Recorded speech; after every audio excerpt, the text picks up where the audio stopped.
नौशरो फिरोज़ खां ख़बर शामिल कयूं पिया। मंसूर मलक जे रिपोर्ट मुताबिक़ मोरो पुलिस जी कामयाब कार्रवाई, एक चाबी चोर गिरफ्तार, चोरी कयल जूं 3 मोटरसाइकिलूं बरामद।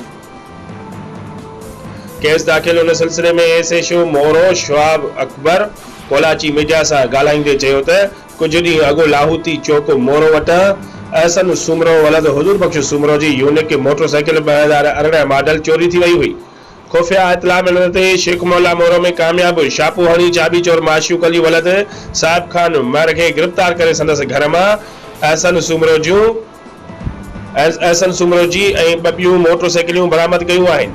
ॿिए तरफ़ अहसन सुमरो मोटरसाइकिल वापसि मिलण जी ख़ुशीअ में एसएचओ मोरो शवाब अकबर कोलाची के नोटनि जा हार पाराया, संदसि जो शुक्रियो अदा कयो ऐं संदसि कारकर्दगीअ जी साराह कई।